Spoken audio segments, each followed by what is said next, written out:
A product can still sell well, but leave you with dead stock. Dead stock is product that you have tied up, that's cash in your inventory that you cannot use because that's product you do not sell. And you have this dead stock not because the design was bad, or because you launched it at the wrong time or the wrong price, but because you picked the wrong sizes. You actually had the right sizes for a specific quantity of the product, but the wrong sizes for a specific other quantity of that same product. So you sold through the size small, the size medium, maybe even the size large quickly, but you ordered too much of the XL, the double XL.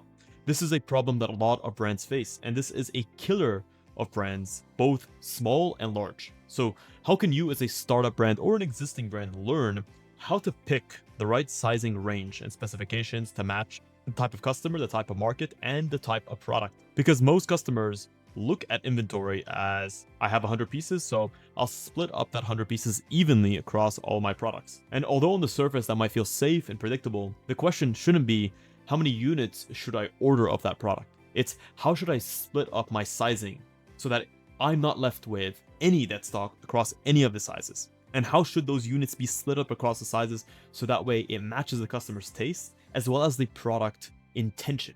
Because different products with different intentions have different outcomes, and they affect the way sizing works. So if you're interested in terms of how you should split up your sizes so that you're never left without an unsold size and you're not victim to dead stock, then this is going to be the episode for you. And before we get into it, my name is Shadi Adada. I am the co-founder of the world's first sportswear design agency, where we take ideas and turn them into physical products in literally under 30 days. And over the last 10 years, we have helped thousands, literally thousands, of activewear brands go from just an idea to physical product. So I've learned a thing or two about what products to order in which sizes and what sizing breakdown to have. So whether you're a new brand or an existing brand, this is going to be a great episode. So number one, we have to understand that equal sizing breakdowns may feel safe on the surface, but usually they're not safe. They're actually the furthest thing from being safe. If you have 100 pieces of a pair of leggings and you order 20 extra small, 20 medium, 20 large, 20 extra large. Logically, that sounds like you're spreading your risk evenly. But customers do not buy evenly across sizes. If you look at the population statistically, not everyone is going to be the same size, the same weight. So some brands are ultimately going to sell more small and medium. Some brands are going to sell more medium and large. Some brands are going to do better on the extended sizes. It all depends on what type of customer that brand is going after. A high compression legging, for example, may not sell the same exact sizing curve as a relaxed hoodie. A sports bra may not sell the same as a tank top. And a men's oversized t-shirt will not sell the same sizing curve as an oversized t-shirt. And ultimately, the sizing assumption that everyone will purchase a size medium compression shirt will also purchase a size medium oversized t-shirt is incorrect. This is why a lot of brands, including brands like Nike, get stuck with sizes that do not sell, that they end up having to do massive discounts for just to move the inventory, because that stock is money tied up in inventory that you cannot liquidate into actual working capital. And number two is that your sizing breakdown should follow the customer, not your brand preference. This is the second mistake that I see a lot of brands making, is they order the sizing curve that they wish they had, right? The type of brand that they're aspiring to create, that's what they associate with the customer that's going to purchase from them. And founders have a visual understanding of what their customer looks like. And maybe the brand for them looks like fit, muscular people that are wearing sizes extra small to medium on the majority. Maybe the campaign of the types of models have the same type of body type, those broad shoulders, that large chest, tapered waist, and that's the sizing that you start to associate with the brand.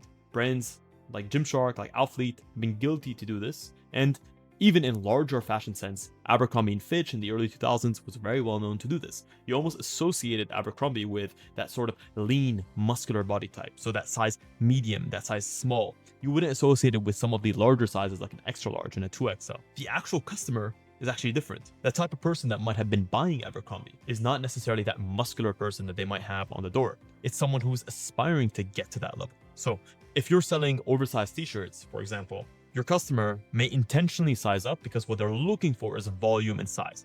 If you're selling a shorts or a sports bra, a customer might go for their original size or their actual size out of fear of getting something that fits too large. So the question isn't what sizes would a normal brand order? It's specifically, what sizes do my customers want from me? This is why data, whether it's from existing brands that mimic your brand or data from your own initial launch, which can be quite difficult to get in an initial launch. That's why I recommend putting up your product even before you have it in hand for pre-sale. Allow people to actually order, or maybe indicate on the wish list what size, what color that they want, so that you can get data ahead of time so that you can know what sizes you want them to order. And even the first 50 to 100 orders can give you very important information of which sizes sold first, which sizes sold fastest, which sizes sat on the sidelines, which sizes customers asked for after selling out, and which sizes actually created the most fit complaints. Because you might get a lot of people ordering a size small, but people are tending to say that it fits a bit too large or a bit too small. That could be an indication that your core sizing is incorrect. Number 3 is that the product type changes the sizing curve. And this is the third mistake that I see a lot of founders make, is that they use the same sizing curve. Let's just say that they found a perfect sizing curve for a pair of leggings. They use that for an oversized t-shirt. And that may not be the case. This is where brands ultimately lose quietly. They make great sales on specific product categories, but on others, they really don't hit the mark. Because with things that are fitted, like leggings, sports bras, you need to understand that customers know that that product needs to fit quite tightly. So someone will not order a size down for a pair of leggings when they know that they're a size small, because they fear things like it being too tight, looking weird, maybe the shear, the opacity of the fabric as it stretches. This is where the risk profile comes in. Sports bras, where you have coverage, support, bust size, strap tension. Again, customers are going to be very wary of not ordering a size up or size down. They want something that's true to size. But something like an oversized t-shirt, you may sell the larger sizes a little bit more frequently because customers are primed to want that more baggy, relaxed, oversized fit. Hoodies and outerwear also, customers are going to want maybe some of the larger sizes, or they're going to be willing, if they're a size small to medium, to order that medium because they want that boxier, baggier, more comfortable fit. This is why activewear founders need to plan ahead for their sizes by body type, not just by total order volume. They need to look at specifically, what is the type of product? Is this a product that fits oversized? Does it fit neutral? Does it fit true to size? Does it fit compressive? And then order accordingly. As a rule of thumb, if you're going oversized, you can skew a little bit more heavily on some of the larger sizes. If you're going for more neutral, you can pretty much order the sizing split that you would typically order according to your customer. If you're going for more compressive, then you might want to be very careful to order the sizes, make sure that each size is true to size. So size small actually fits like a size small, size medium fits like a size medium, and again, order the right sizes. But the sizing curve here is essential, not only on the curve itself, but on the actual measurements of the garment itself. That's why you can't get leggings, sports bras, measurements wrong. You have more give on neutral fitted garments and on oversized garments. You don't have that on compressive garments. Number 4 is that dead stock is also not only unsold product. It's not product that you haven't sold, it's also dead cash. It's cash that you don't have access to, because it's cash you cannot use. It's cash you've already paid for to get the product in hand, and you cannot push or put that cash into restocking for sizes that are selling well. You cannot put that cash into your next product. You cannot put it into your marketing. You cannot put it to improve packaging, customer experience. All of that cash is already tied up in product that's just sitting there that is already proven that you cannot sell it. So where that happens, or where founders go to ease the pain, is they apply discounts on those sizes. The problem is that if you've sold 70% of your drop at full price and then you are forced to sell 30% of your drop at that price, you're also conditioning customers to expect discounts on those sizes. And you're conditioning customers to expect discounts in general. They're not going to understand that, oh, this company has created discounts on those sizes because they've ordered the wrong size. They're going to think, oh, this is a product that warrants a discount, so it can't be that good. And they're going to think, what's the next discount that's going to come for the next product where you might have actually ordered the right sizes, and now you're training customers to wait for discounts so that they can move. This is why getting the right sizing is essential so that you don't have to discount. So last but not least, what is the solution to this, you ask? This is the better way to think about sizing. So start with a simple size planning filter. First, you need to identify the center size for that specific product. For a pair of leggings, that might be a size small. For a men's hoodie, it might be a size medium. If you believe that your center sizes, maybe like your small, medium, your large, are going to carry the most amount of attention and demand, do not split them evenly with the edge sizes. It doesn't make sense. If you know that your medium is going to get the most demand, why would you add the same amount of sizes for an XL? So these are your center core sizes, and it's usually one that's going to be the standout out of all of them. For men, it's typically medium. For women, it's typically small, typically. Then you need to treat the actual highly demanded sizes, and you need to protect them. So that means that you need to order the right quantity. And then third, you need to treat the edge sizes respectfully. Why? Most customers, maybe they underorder the edge sizes. So customers receive the product and then they want the size XL, they want a size 2XL, but they can't get it because you haven't ordered it because you've been playing it too safe. This creates a lack of inclusivity. And if your brand is going for inclusivity, especially if you're an activewear brand, that's a big no-no.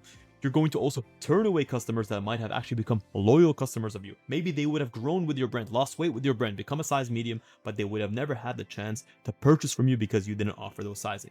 And then fourth, you need to adjust the sizing split by the product. If you have a leggings, you're not going to have the same sizing curve as an oversized t-shirt, like we mentioned before. And then fifth, use early data fast. Whether you're on a pre-sale basis or you're on a sale basis, look at the first 50 to 100 orders, determine what are the sizes that are moving the fastest, what are the sizes that are sitting, what are the sizes that are undersold, and then use that to associate and to tweak future data. Have different data sets depending on the product. Leggings are going to have a different data set, t-shirts are going to have a different data set, outerwear are going to have a different data set. That's how you make smart decisions. And here's a simple example by looking at how we're going to split 100 units across different sizes for leggings. So for a pair of 100 units of a woman's legging, you might have a split that's not even, but a split that is more, let's just say 10 pieces for an extra small. And then with the core center sizes being small, medium, large, being at 25 for the small, 30 for the medium, you could switch 30 to the small, 25 to the medium, depending on your core customer. You know, what region you're in, where you're selling, what customers tend to purchase. In the US, you might get away with doing a little bit more mediums, maybe in areas where they tend to be a little bit more conscious about what size they're buying, then you might want to make the small the primary size. Your large might be 25, and then your XL will be 10. These are your fringe sizes. This is, again, not a universal rule. Depends on the market, depends on the product, depends on the season even, depending on how thick the fabric is, how thin the fabric is. Thinner fabrics, customers are going to want a little bit more coverage, which means they might be less prone to ordering a smaller size. This is the best way to look at how to order in a size. But again, do not copy paste this for every single strategy. And if you guys want to have a clear overview on what sizes you should order for which product categories, so that you're not left with any dead stock sizing, you can check the link in the description to apply to work with us one-on-one. And we can literally get back to you in under 5 minutes with a clear production roadmap of how we can take your idea for your activewear brand, turn it into a physical product and a sample in under 30 days. And guys, I say this from the very bottom of my heart. Thank you so much for tuning in to this episode of Fit Design TV. Until next week's episode, stay awesome.